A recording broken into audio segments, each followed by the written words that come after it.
Quem é que aqui, nesta manhã, pode dizer que tem uma vida secular, uma vida física? Toda a gente, não é verdade?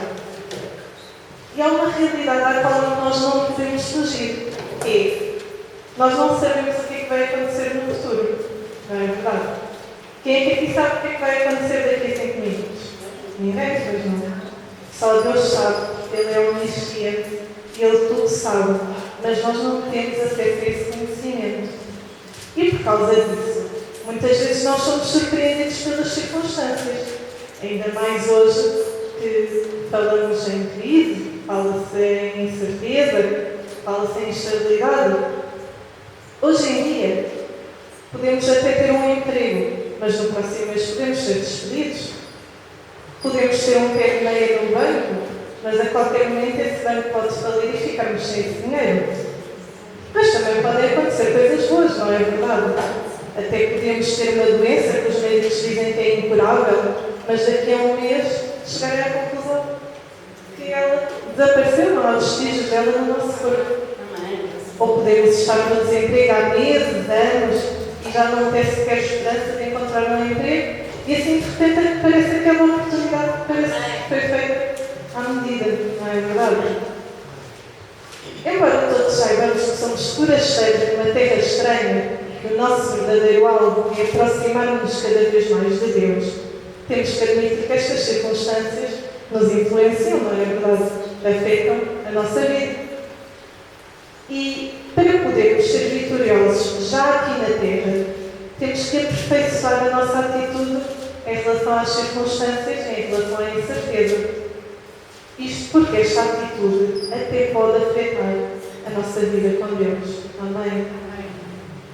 Então eu hoje queria falar sobre 3 tipos de irmão, que é o irmão pessimista, o irmão otimista e o irmão realista. Então vou começar pelo irmão pessimista. O irmão pessimista é aquele irmão que espera sempre o pior. Afirma que crê em Deus, mas quando a tempestade vem é o primeiro a dizer que não é capaz, que não vai conseguir, que é um derrotado. Procura servir a Deus, procura atentar para a sua palavra, mas a dúvida ainda está lá no seu coração. No entanto, não vale a pena ser pessimista. E os irmãos sabem porquê? Vamos a ler no Salmo 37.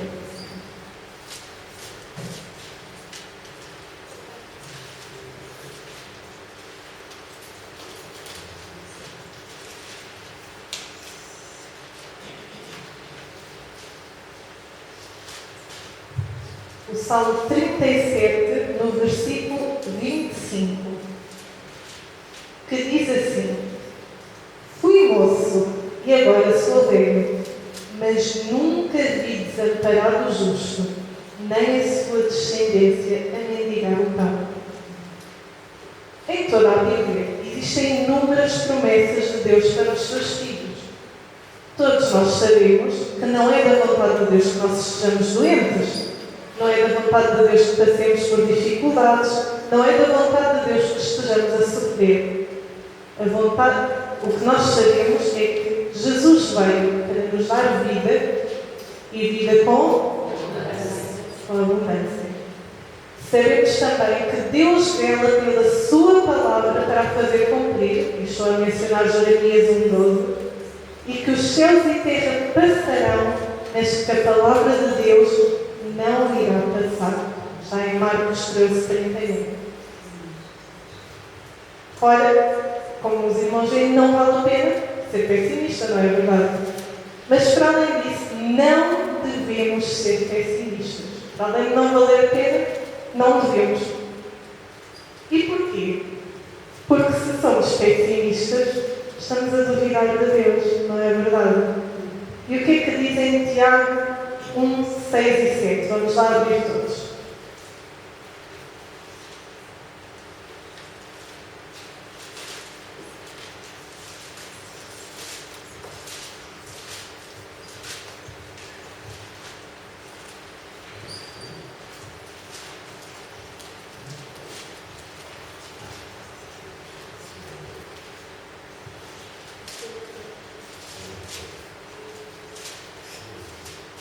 Tiago 1, 6 e 7.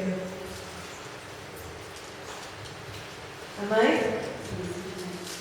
Diz assim: peça, porém, com fé, não duvidando, porque o que duvida é semelhante à onda do mar, que é levada pelo vento e lançada de uma para a outra parte. Não pense tal homem que receberá do Senhor alguma coisa. Podemos então concluir que ser pessimistas não é a nossa melhor escolha, não é verdade? Então agora eu vou passar para o irmão otimista. E não vou perguntar ainda quem é que quer ser um irmão otimista. Primeiro vou explicar o que é que o irmão otimista faz. Isto porque, à primeira vista, o otimismo até pode parecer uma boa opção.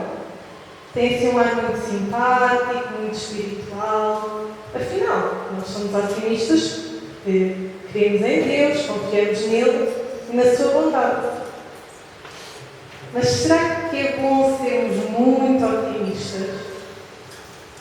Exagerando um bocadinho, os irmãos não pensam que algo não está bem quando o irmão diz: sou um filho de Deus, aleluia, Deus me vai dar um Ferrari, uma mansão com 50 quartos e um colar de diamantes. Será? O que é que diz em Marcos 10, 25?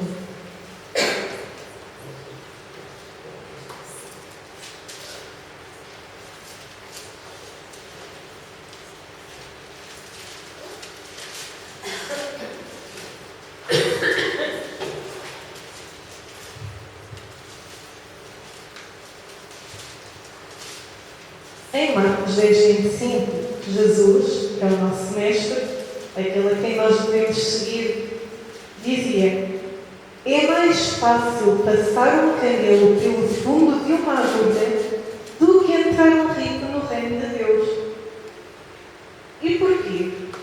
Porque a riqueza surge-nos como uma falsa segurança. Infelizmente, muitos ricos acreditam que, por causa das suas muitas posses, não precisam de Deus. E segundo, porque as posses materiais podem ser um empecilho para a nossa vida espiritual. Afinal, mesmo se formos crentes, vamos ser sinceros, se tivéssemos uma casa de praia, vínhamos a todas as reuniões de domingo? Provavelmente não.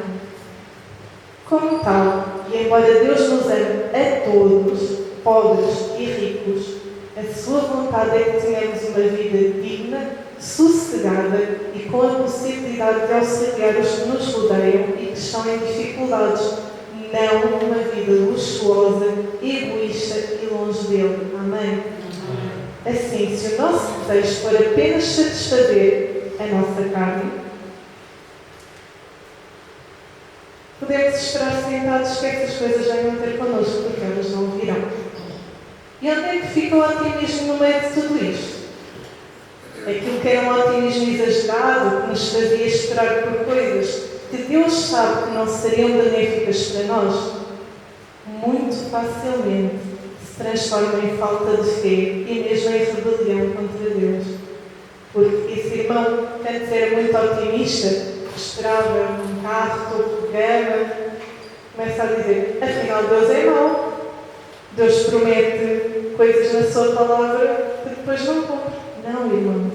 Deus não nos vai dar nada que nós não possamos suportar. Amém? Amém. Se o irmão não está preparado para receber aquilo que o irmão pensa que é uma bênção, Deus não irá dar. Amém? Então, agora eu pergunto: quem é que aqui quer ser um irmão otimista? Ninguém, pois não. Então agora vamos falar do irmão realista. E para explicar o que é o irmão realista, eu fui ver ao dicionário o que é uma pessoa realista ou alguma coisa realista. E entre muitos significados que eu encontrei, eu trouxe aqui dois para partilhar com os irmãos. O primeiro é aquilo que se prende ao que é real, ou ao que é verdadeiro. E segundo, aquilo que representa as coisas reais em toda a sua crueza, ou seja, aquilo que elas têm de bom e aquilo que elas têm de mau.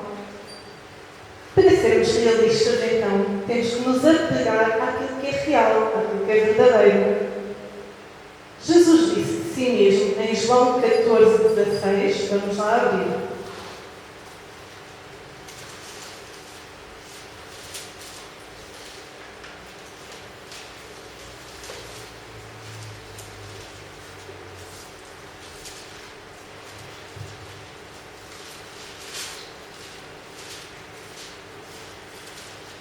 Ai, que ainda bem.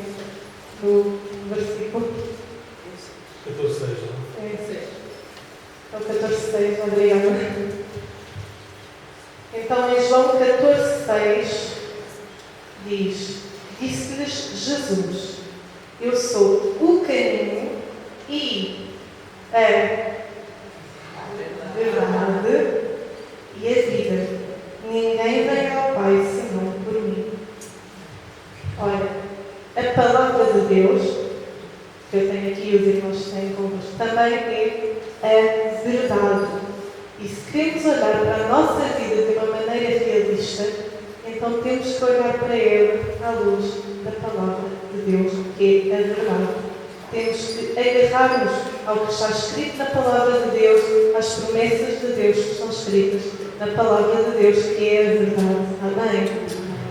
Por outro lado, para sermos realistas, temos que perceber que nem tudo é como nós queremos. Quem é que já tinha percebido isso? Se desejamos que uma promessa de Deus se cumpra na nossa vida, temos que estar preparados para cumprir a condição que Deus nos pede. Isto porque todas as promessas de Deus são condicionais e exigem que nós façamos alguma coisa da nossa parte. Amém? É por isso que não é fácil sermos realistas. Exige que deixemos de parte aquilo que nós achamos para fazer a vontade de Deus. Exige que deixemos de ser egoístas, de pensar só em mim, em mim, em mim, em mim, e passemos a amar os outros como a nós mesmos. Exige que esqueçamos os nossos sonhos e desejos mesquinhos, aquelas coisas que nós queríamos, para passarmos a sonhar os sonhos que Ele sonhou para a nossa vida. E são o melhor de nós.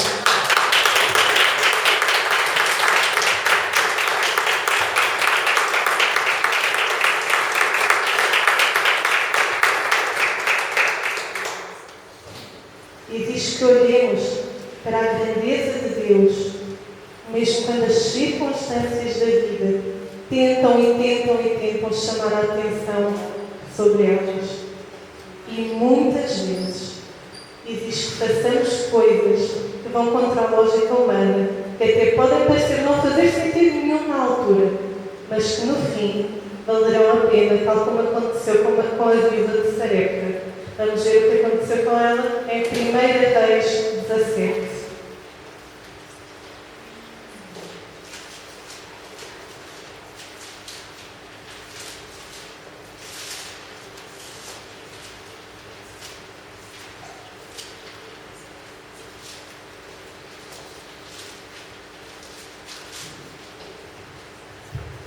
Já encontrou? Então vamos ler os versículos do 10 ao 16.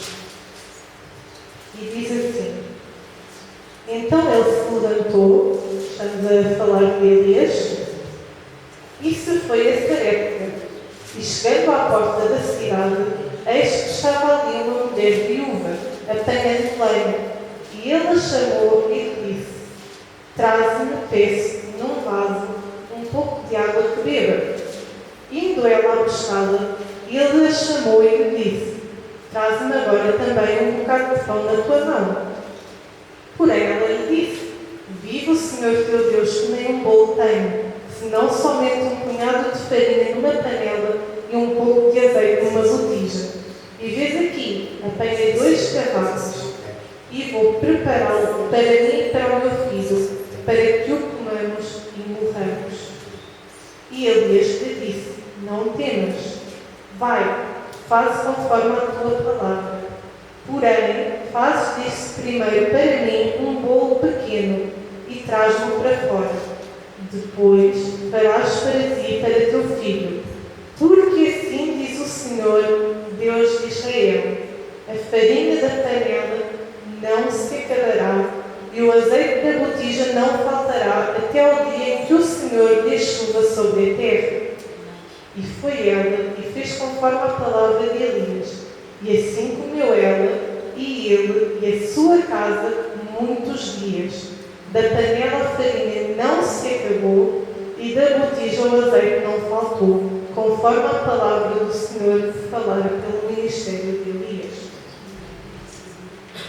De acordo com a lógica humana, não fazia sentido a viúva dar aqueles alimentos ao profeta. Afinal, era o seu último recurso, era a última coisa que ela tinha para comer. Mas quando ela o fez, foi abençoada, recebendo o suprimento das suas necessidades de uma forma milagrosa. Por isso vale a pena ser realista. Vale a pena porque conseguimos viver uma vida digna, entregando os nossos fardos a Jesus e confiando e descansando nele. Amém. Vale a pena porque permite que nós não sejamos apenas nós abençoados, mas que nós sejamos uma bênção também para as pessoas que nos rodeiam. Muitas delas que ainda não conhecem a Jesus, mas que através do nosso testemunho são atraídas a Ele. E vale a pena, pois para além de obtermos a vitória já aqui na terra, obtemos também tesouros que são eternos. Então, para deixar como reflexão aos irmãos, eu pedia, por fim, para abrirem em Mateus 6, 19 e 20.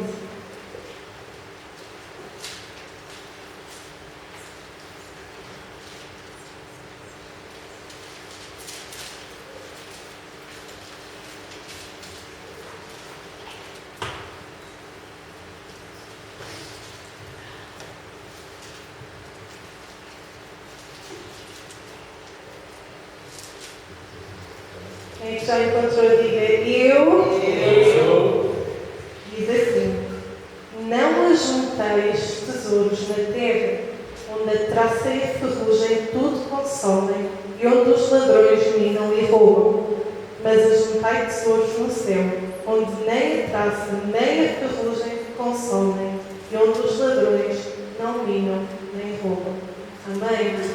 Então, nesta manhã, queria exortar os irmãos a tentarem a palavra de Deus, aos ensinamentos e às promessas que nelas são escritas, e a olharem para a vida, para as circunstâncias que nos assolam a cada dia, de uma maneira realista, à luz da palavra de Deus e à luz daquilo que Ele nos promete, porque essa é a verdade. Amém?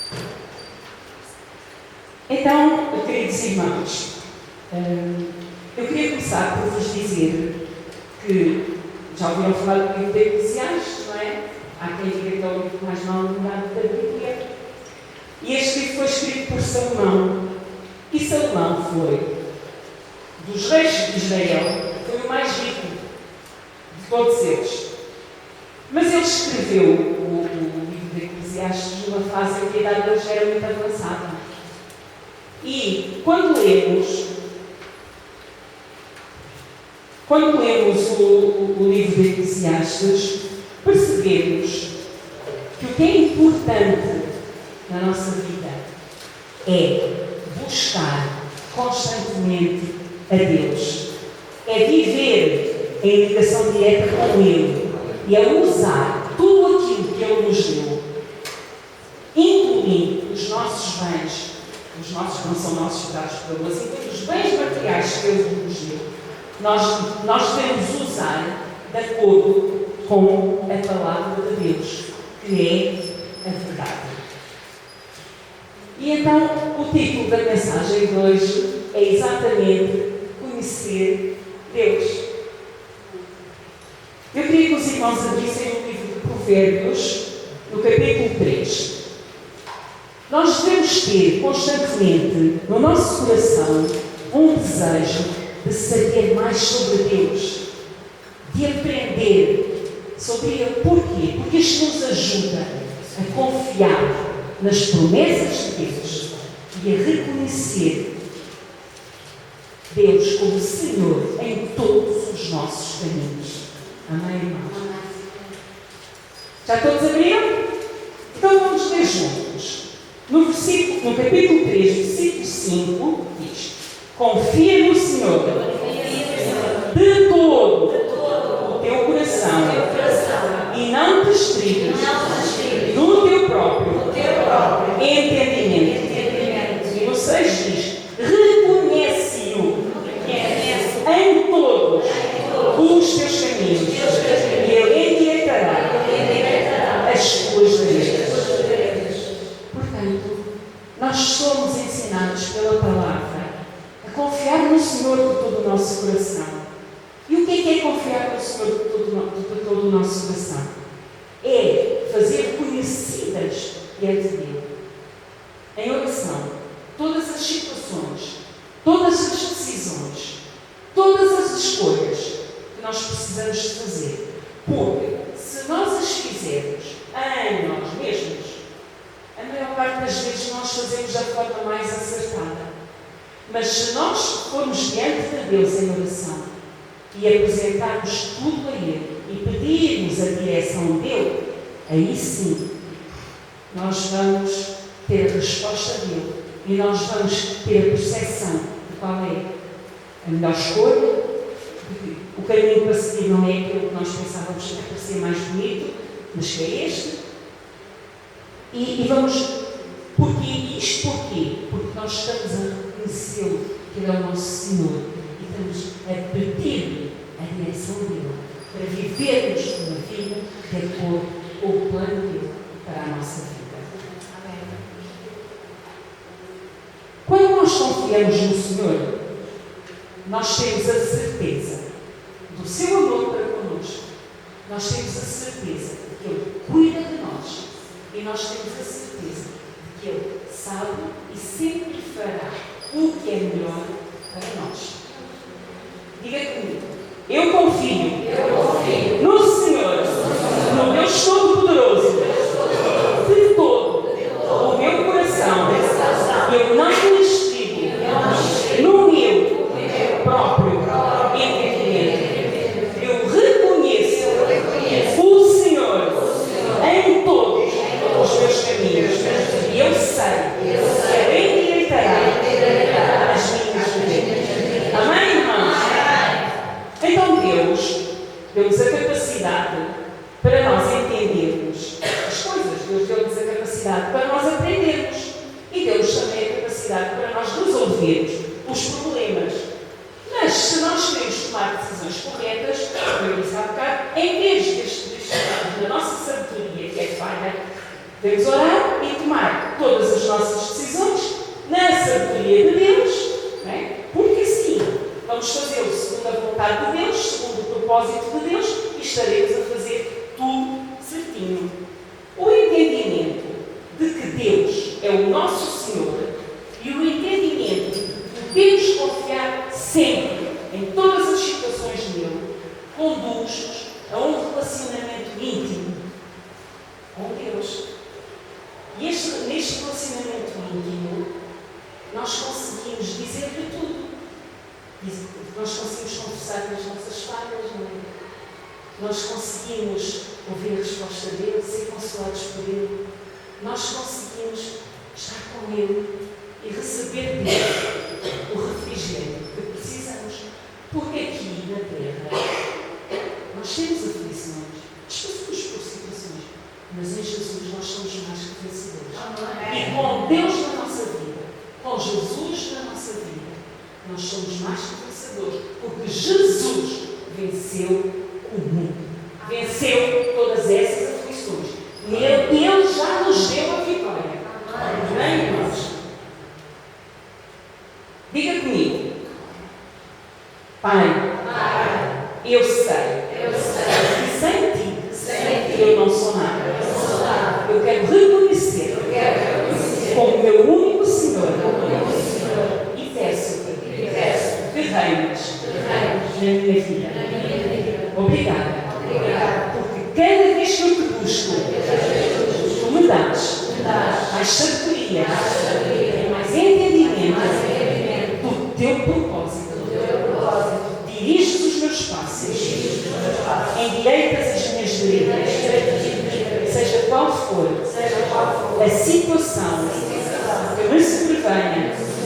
Eu quero derramar o meu coração, a minha alma, diante de ti, e sem desanimar, descansar e esperar em ti, com paciência, crendo que o tempo perfeito é o teu. Tu sabes o que é melhor, quando é melhor para mim. Amém? Todos os dias nós podemos confiar em Deus. E todos os dias nós devemos colocar nele e apenas nele a nossa fé. O poder de Deus vai muito além da nossa compreensão. Nós não devemos ter medo das lutas. Não devemos. Deus permite as lutas, porque elas fazem parte do propósito dele, para nos aperfeiçoar. E todas as lutas contribuem para o nosso crescimento espiritual. Deus pode todas as coisas. E, quando a nossa fé é provada, nós temos que manter a nossa confiança nele. E nós temos que ouvir a palavra, para que a nossa fé cresça mais e mais. A fé vem pelo ouvir a palavra de Deus.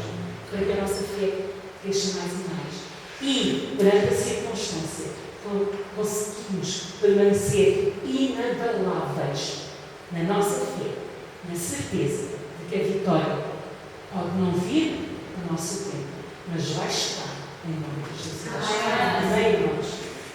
Vamos abrir as Sagradas Escrituras no livro de Jó. Jó é um exemplo para nós. Vamos abrir no capítulo 1.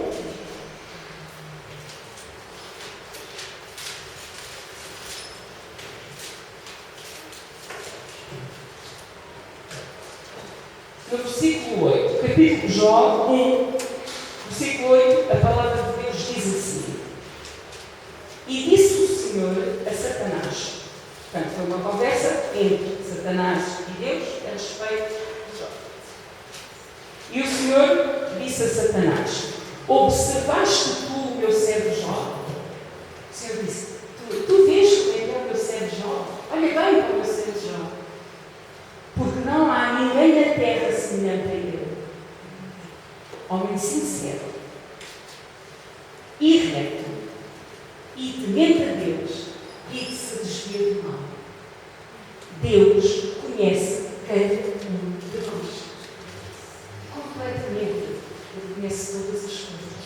Ele conhece os nossos pensamentos. Ele conhece todas as palavras da nossa boca antes de elas virem à nossa boca. Ele já sabe o que nós vamos dizer.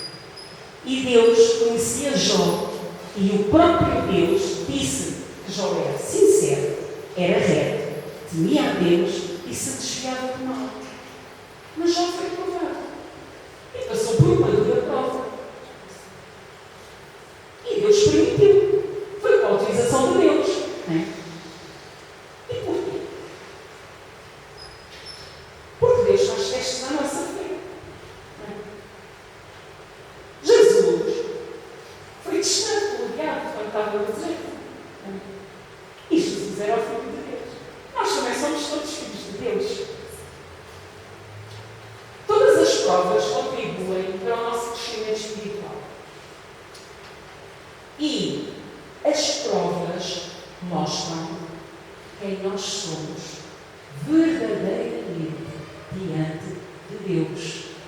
Porque se nós verdadeiramente diante de Deus temos intimidade com Ele, confiamos nele de todo o nosso coração, elas vêm, nós cremos na vitória de Deus, nós esperamos com confiança no Senhor e a vitória virá. E nós estaremos mais crescidos, mais fortes no conhecimento de Deus e daquilo de quem Deus é e de quem nós somos como filhos de Deus. Amém, irmãos?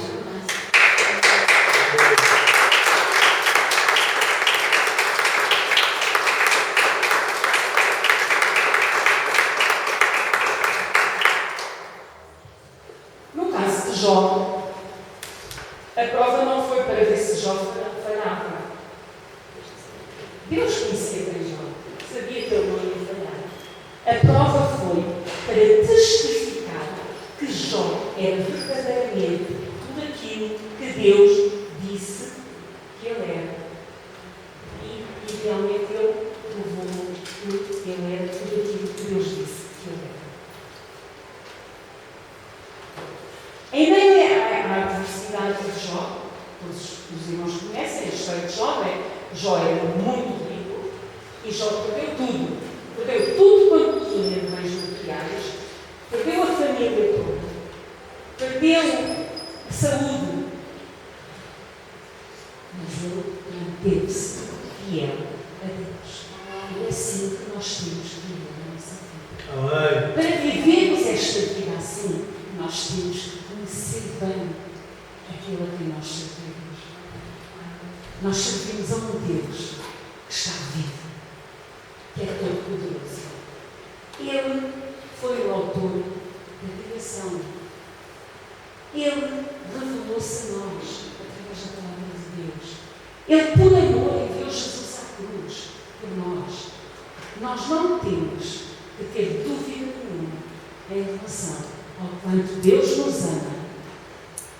E o que Ele exige de nós é muito pouco comparado com tudo que Ele já nos deu. Amém.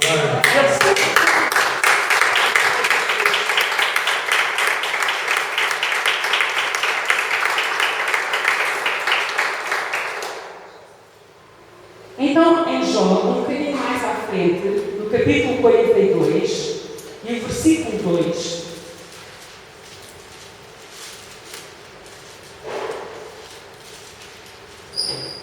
todos abriram? Todos encontraram? Então vamos ler juntos. Jó disse para Jó disse para Deus. E então Jó disse, digam comigo, bem sei eu que tudo podes e que nenhum dos teus propósitos pode ser impedido. Naquela situação penosa que Jó passava, naquela dor intensa que ele sofria, não é? Ele percebeu, ele conseguiu entender o quanto Deus é soberano. Ele conseguiu entender que Deus pode tudo e que os propósitos de Deus não são impedidos por ninguém. Podem tentar contra nós, mas o propósito que Deus tem para a vida de cada um que é realmente seu filho, de cada um que conhece Deus, que tem intimidade com Ele, ninguém vai conseguir impedir, porque Ele é o Deus Todo-Poderoso. E operando Ele, nada nem ninguém impedirá. Amém, irmãos? Deus permitiu esta prova a Jó para que Jó entendesse a verdadeira grandeza de Deus.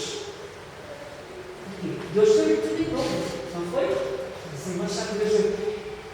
Ele entendeu, através desta prova que ele passou, ele entendeu que a fidelidade dele a Deus manifestou da parte de Deus o quanto Deus era grande, o que Deus podia fazer, e também permitiu que Jó conhecesse melhor o Deus em quem ele cria. Amém, irmãos? Nós temos que ter um conhecimento profundo de Deus.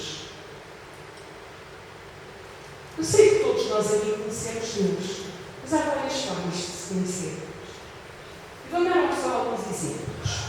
Por exemplo, eu conheço uma senhora que passa aqui muitas vezes a passear o carro, que é a porta da igreja, às vezes eu estou ali fora, a senhora sempre me cumprimenta, dá um sorriso, eu respondo, quando está tudo bem com ela. Não sei nada dela. No entanto, eu posso dizer que conheço aquela senhora. Mas eu sou um bocadinho daquela senhora. Sei que ela tem um cão, mora aqui perto, eu sei por aqui. Agora, por exemplo, aqui o pastor Luís. Eu conheço o pastor Luís. Eu sei que ele é casado com a irmã Lina. Eu sei que ele é pai da irmã Cátia e do pastor Hugo. Eu sei que ele tem um neto.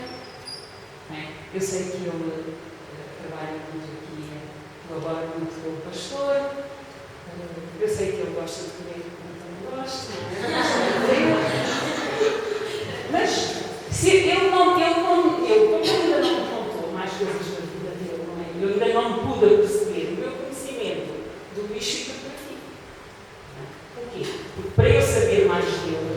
Eu tenho que conviver mais com ele e buscar mais, tentar tirar coisas dele para saber. Agora, o meu marido, eu conheço o meu marido há mais de 30 anos. Eu até pensava que eu o conhecia muito bem. Mas, por exemplo, ontem aconteceu, ele teve uma manifestação, vá lá. Epifania. Diga? Epifania. Teve uma manifestação, teve um comportamento que nunca tinha tido e que me surpreendeu. Eu pensava que eu conhecia muito bem o meu marido, mas há coisas dele que eu não conheço, assim como há coisas minhas que eu também não devo conhecer. Portanto, aqui, entre nós, com os nossos amigos, com as pessoas que nós conhecemos, nós só conseguimos conhecer aquilo que elas nos permitem conhecer. Mas Deus não é assim. Deus deu-se por inteiro a nós. Amém, aleluia.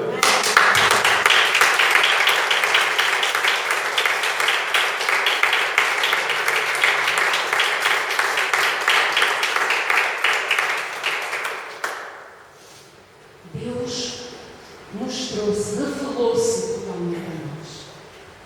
E nós só não o conhecemos totalmente em profundidade se não fizermos um esforço para o fazer. Não, irmãos. Quando nós lemos a Bíblia, Deus fala connosco. Temos que ler com disponibilidade para ouvir aquilo. A Bíblia não é um livro qualquer. A Bíblia é o caminho para Deus. E quando nós lemos a palavra de Deus, nós temos que ler com disponibilidade para ouvir Deus falar connosco. Quando nós estamos aqui sentados na igreja, a ouvir o pastor pregar, Deus fala connosco através da pregação do pastor. Deus usa os seus servos. E a mensagem que Ele envia através dos seus servos tem um fruto a ser produzido na vida de cada um de nós. Se nós estivermos a ouvir e a guardar no nosso coração, o fruto vai ser produzido, vai crescer e vai fazer na nossa vida aquilo para que foi enviado. Se nós estivermos a pensar no almoço para fazer, na roupa para passar a ferro, no passeio que vamos dar a seguir, a palavra não vai penetrar no nosso coração e não vai produzir o fruto para que Deus enviou a nossa vida. Amém, irmãos? Através da palavra de Deus, nós conhecemos por inteiro Jesus Cristo. Por meio da palavra de Deus, nós somos edificados, não é? Somos corrigidos, mas também somos consolados. Amém. Aleluia. Vamos abrir em Provérbios 1:7. Nós temos na palavra de Deus tudo o que necessitamos para conhecer Deus e para fazer a vontade dele. Capítulo 1 de Provérbios, no versículo 7.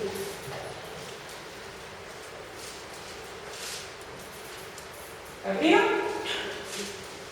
Então diz assim: o temor do Senhor é o princípio da ciência. Os loucos desprezam a sabedoria e a instrução. Os que não recebem a palavra de Deus, os que não recebem os ensinamentos contidos na palavra de Deus, os que não recebem os mandamentos, são loucos, são considerados. Deus diz que são loucos. A palavra de Deus diz que são loucos. Porquê? Porque o conhecimento e o entendimento da palavra de Deus só pode ser conseguido se nós primeiro aceitarmos. Isto é a palavra de Deus.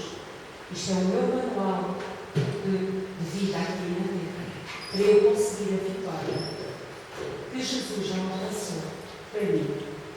Porque Jesus já alcançou a nossa vitória. Aleluia, amém.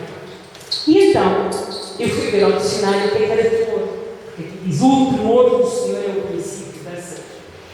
E então, entre várias coisas, eu escolhi a que se deixei nessa sexta-feira para aqui. E então, o temor diz que é um sentimento de respeito profundo, ou sentimento de reverência profundo. Portanto, temor, ao contrário do que parece a palavra, não tem nada a ver com medo. Temor fala de respeito, fala de reverência, fala de aceitar a palavra de Deus como verdade, fala de crer que Deus é santo. Temor é respeitar a Deus pela sua grandeza, pelo seu poder, mas também pela sua bondade, pela sua misericórdia, pela sua graça, pela sua justiça. Temor é reconhecermos que o nosso Senhor é o único Senhor da nossa vida e obedecer a tudo quanto aqui está escrito. Portanto, ou seja, viver de acordo com estes ensinamentos expressos na palavra de Deus. Este sentimento profundo de respeito e reverência pelo nosso Deus e Criador, como diz aqui, é o princípio da ciência. O que é a ciência? A ciência é a sabedoria, é o conhecimento da verdade que é Jesus. E quanto maior for este nosso conhecimento em relação a Jesus Cristo, à sua vida, ao seu sacrifício pelos nossos pecados, à vida eterna que Ele conquistou para nós naquela cruz, não é? Para nós, todos os que creem, não foi só para nós, foi para nós, para todos os que creem. Maior será a nossa sabedoria nas coisas relativas a Deus, nas coisas relacionadas com Deus, com o seu reino e com o seu propósito na nossa vida, tanto aqui na terra como no vida. Amém, irmãos? João 6, 57.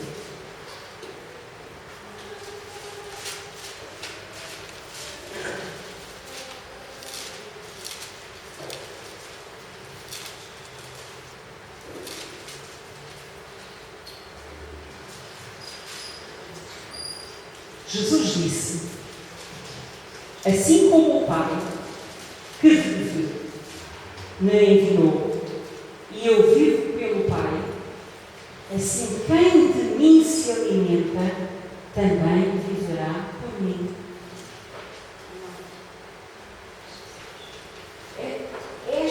Esta frase de Jesus ensina-nos onde está o verdadeiro alimento espiritual.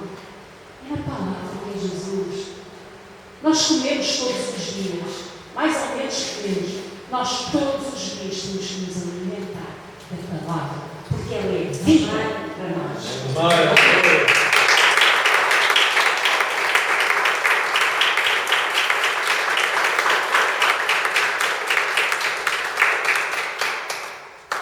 Jesus, o Filho de Deus, Ele veio à terra em carne.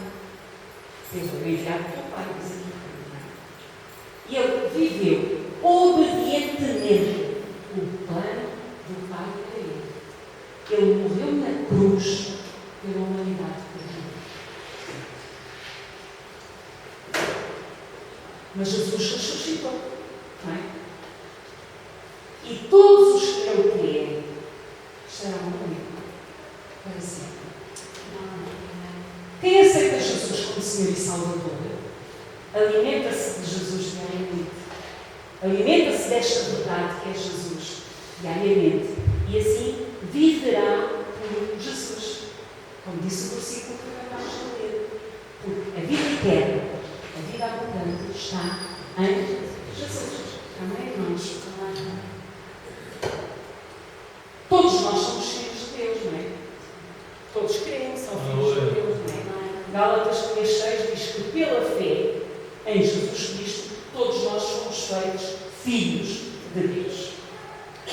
A fé tem a sua base no conhecimento da palavra de Deus, não é? A frase diz: a fé vem pelo ouvir e o ouvir pela palavra de Deus. Portanto, este conhecimento da palavra de Deus revela-nos o grande amor de Deus por nós. Eu queria que os os irmãos agora abrissem em 1 João, capítulo 3.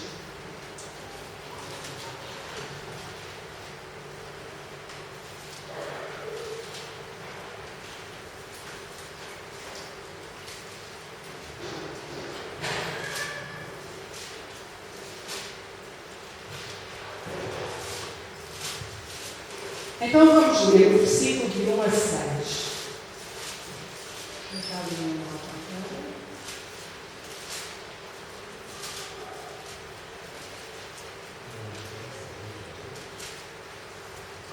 Primeiro João 3, 1 até 6. Então eu vou ler. Diz assim: Vede quão grande amor nos tem conhecido o Pai, concedido o Pai, que fôssemos chamados filhos de Deus. Por isso o mundo não nos conhece, porque não conhece Deus. Amados, agora somos filhos de Deus e ainda não é manifesto o que devemos de ser, mas sabemos que quando Ele se manifestar, seremos semelhantes a Ele. Amém, irmãos? Porque assim como Ele é, nós o vamos ver. E qualquer que nele tem esta esperança, purifica-se a si mesmo, como também ele é puro. Portanto, todos nós que conhecemos Deus e temos a esperança de que um dia seremos como Ele e o veremos face a face, temos que nos purificar, temos que nos santificar. Qualquer que pratica o pecado também pratica a iniquidade, porque o pecado é iniquidade. E bem sabeis que Ele se manifestou para tirar os nossos pecados, e nele não há pecado.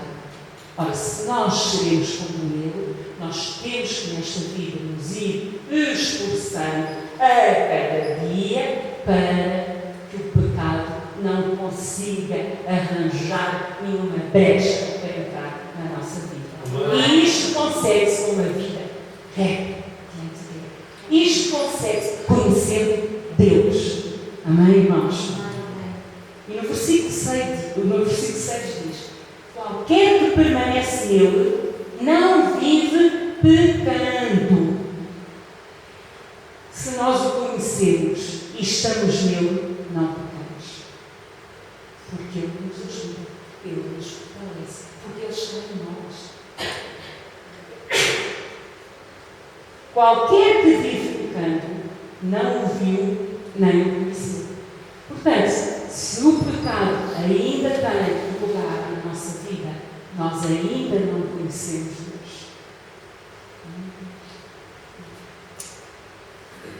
Amados irmãos, graças ao grande amor de Deus, este grande amor que Ele nos concedeu, nós somos chamados filhos de Deus.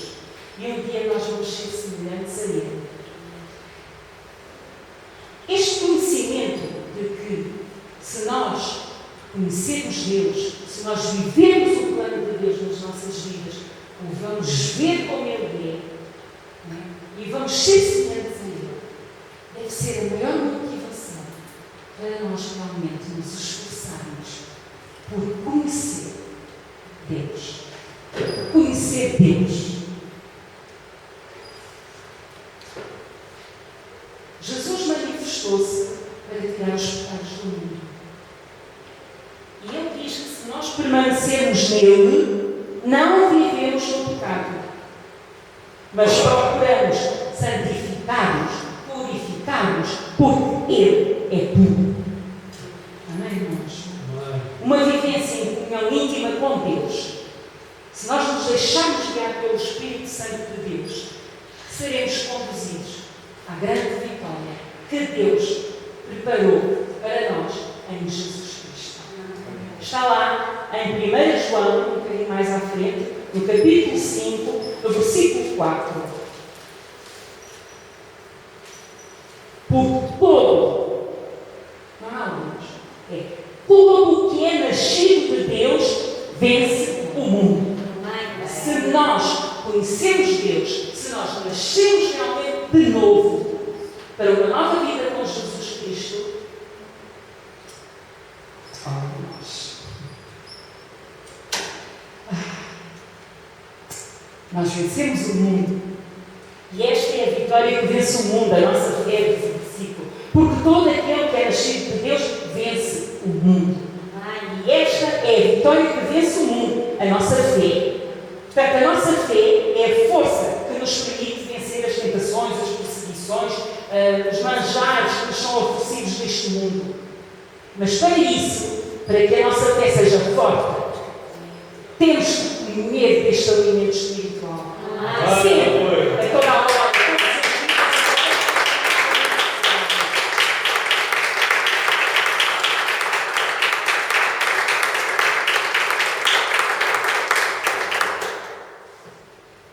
A palavra de Deus diz que o mundo jaz do maligno.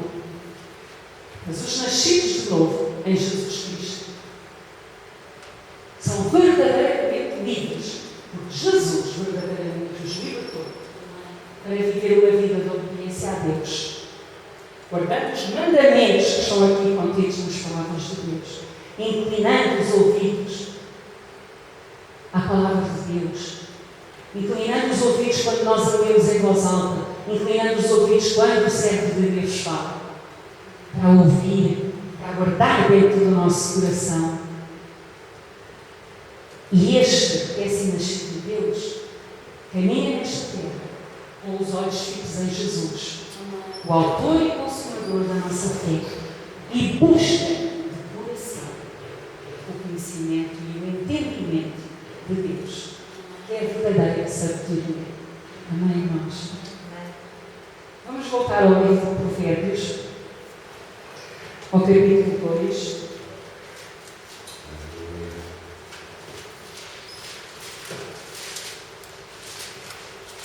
E vamos ler a partir do versículo 1. E vamos ler juntos. Está bem, irmãos? Quando todos estiverem abertos. Toda a gente abriu? Então vamos ler. Filho meu, se aceitares as minhas palavras e esconderes contigo os meus mandamentos para fazeres atento à sabedoria o teu ouvido e para inclinares o teu coração ao entendimento, e se clamares, se orares, se pedires a Deus entendimento e por inteligência levantares a tua voz, se como a prata a buscares e como a tesouros escondidos a procurares, então entenderás o temor do Senhor e acharás o conhecimento de Deus. Não é de qualquer maneira, irmãos. É preciso persistir. É preciso comer todos os dias. O corpo tem que ser alimentado, mas o nosso espírito e a nossa alma também. Vamos continuar a ler. O 6. Porque o Senhor dá a sabedoria, e da sua boca vem o conhecimento e o entendimento. E Ele reserva a verdadeira sabedoria para os retos. Escudo é para os que caminham na sinceridade. Vale ou não vale a pena nós tirarmos um tempo das 24 horas do nosso dia para estar a sós com Deus, para ouvir dele? Vale ou não vale a pena nós virmos às reuniões, ouvir o que Deus nos quer dizer? O Senhor quer nos ensinar. O Senhor tem um grande amor por nós. Ele quer que todos nós sejamos salvos. Foi para isso que Jesus veio. Não veio para alguns privilegiados, não. Jesus veio salvar todos os que creem nele.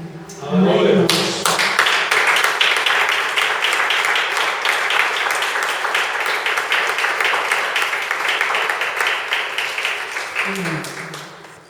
A sabedoria é um dom que Deus dá àqueles que a buscam. Salomão exorta-nos a buscar a sabedoria e o entendimento. Porque o conhecimento sem sabedoria e sem entendimento não se consegue aplicar. Podem oferecer uma máquina qualquer, se não vier lá um livro de instruções, eu olho para ele e digo, olha, vou pôr ali na prateleira, não sei o que é que vou fazer com ele. Deus dá a sabedoria e o entendimento àqueles que a buscam com o propósito de andar retamente diante dele e de o servir fielmente. Diga comigo, Pai, ajuda-me a viver cada dia em temor e a crescer na graça, no conhecimento, no entendimento da Tua palavra, que é Jesus, o caminho, a verdade e a vida, para que o Teu propósito se faça em mim, através de mim, em nome de Jesus. Eu vou terminar, irmãos, e peço para abrirem só no livro de Oséias, no capítulo 6. É o último versículo que vou ler.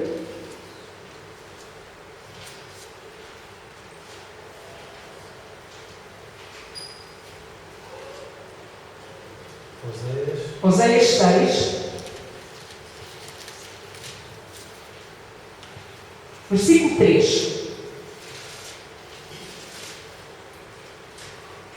E então Oséias diz assim: então conheçamos, portanto temos que conhecer Deus e prossigamos em conhecer ao Senhor. O conhecimento tem que ser contínuo, porque a palavra de Deus é viva, ela renova-se a cada dia na nossa vida. E depois ele diz: a sua saída como a alva é certa, e ele a nós virá como chuva serôdia que rega a terra.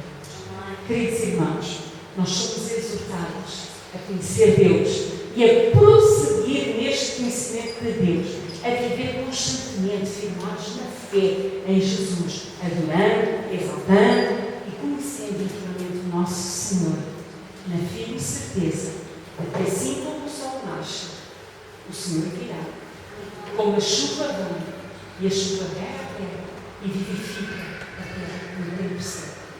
Crer nas promessas de Deus? Crê? Quem crê? Amém? Então, esforce-se para conhecer profundamente e intimamente Deus. E alcançaremos, se assim se fizermos, a vitória que Deus tem preparado para aqueles que o amam. Amém?